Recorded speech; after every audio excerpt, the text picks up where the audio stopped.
the little phrase in verse number 9 that says, a land that flows with milk and honey. This phrase occurs at least 16 times in the books of Exodus and Numbers and Deuteronomy and Joshua. It is repeated again in the prophecies of Jeremiah, Ezekiel, and Joel, and many other places in the Bible refer to this phrase, a land that is flowing with milk and honey. In recent decades, men have come from all over this world to the United States of America. Scholars, brilliant, genius minds, officials, and prestigious men. They have come with one thing in mind: to study the nature of America and to study our culture and to see if they can determine and find the answer that has made us to be the most envious nation on all of the face of this earth. They have sought diligently. They have gone and looked at our military facilities, the places where they were allowed. They have seen our fertile lands where we grow crops to feed much of the world. They've seen our mass grain production, our mighty factories. They have seen our great businesses, our enterprises, and all the things that we have that have made us so great. One man wrote this. He said, I could not find the secret of America until I visited some of her churches. And he said, when I went in her churches and I heard her clergymen preach, he said, then I begun to realize why she is the most blessed nation in all of the earth. I wanted to give you just a couple of men in the Bible that I think could be a good example for a Christian to follow in this different changing time in which we live. The first of these was Joseph in the Old Testament. Joseph was a man that was sold into bondage by his own family. Joseph was a man of great loss. Joseph was a man that was a chosen vessel of the Lord. He had to endure things that he did not deserve, hurts, hardships, and pains, and the such. But there was something about Joseph. You will study his life. Joseph did not complain. He was not a complainer. There was another man in the Bible. His name was Job. If you have read the 42 chapters of Job and you understand the book of Job, the book of Job, it is not about his losses. That is not the main theme of the book of Job. If you see the book of Job as a man of great losses and you see that as the main theme of that book, then you have missed the meaning of the book of Job. There is one word in the book of Job that appears 4 times.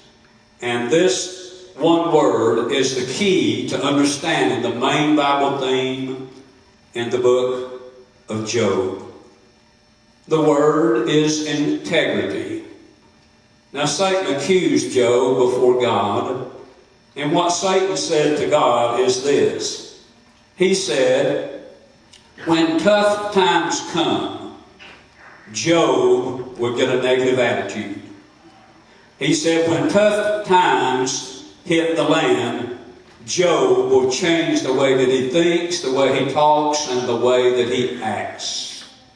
Satan said to God, as a matter of fact, he will curse you to your face. Now, what kind of countenance do you have in this land of plenty? We have come into a time when gain seems to be loss. We're coming into a time that none of us really understand what's going on, and we don't understand what God is doing. In the last 60 years, it really started right after World War II, and we begun to see it in the decade of the 50s.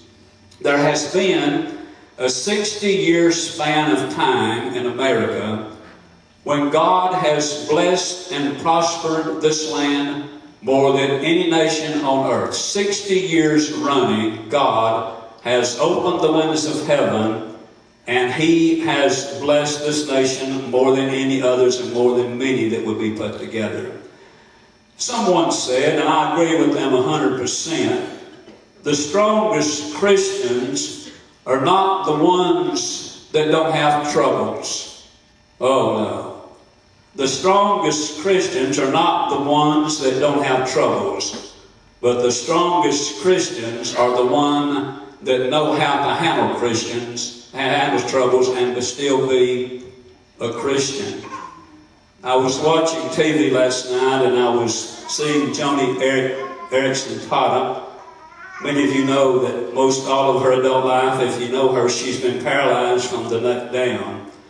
And Joni had a terrible accident. I think it was a swimming and a diving accident when she was a young girl, just coming into adulthood. And it left her paralyzed from her neck down. She's getting up in years now. I don't know, Joni's probably 50 years old. She may be a little older than that. But in the picture that I saw a smile on Joni's face. And a smile was there, and I realized, because I've watched her life and I've seen some of the things she's done. Now, she can't move her arms, her legs, her hands. She has a handicap that is a terrible handicap. But she's not a negative person. She's not a complainer. As a matter of fact, she is a positive person, and she goes with a cheerful countenance, and she bears a cross for the Lord Jesus Christ, and she does this with a good attitude. Now let me ask you today, what is your handicap? Well, most Christians have some kind of a handicap. It might not be a physical handicap. It could be a spiritual hurdle. It could be that this is a time of loss for you. You could have a handicap to where your family, you're struggling with your children or your parents, or you're having some kind of problem there. It could be on the job. It could be something that is just hindering you from going forward for God, or for going forward in life and you accomplishing what you want to do.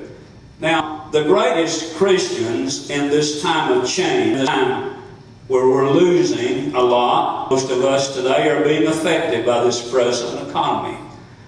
The most effective Christians are not going to be those that are going to go around every day complaining about what they don't have, or what they would like to see better in their lives, or what they want God to do.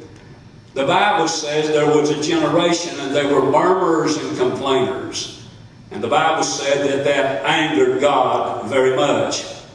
The Bible says in the book of Philippians, it says, do all things without complaining and without disputes. I understand and know that these are not easy times. I know that these are tough times. I know these times are trying us, because we as Americans, we don't really understand about tough times. All we have ever known are the riches of God. There was a Catholic priest one time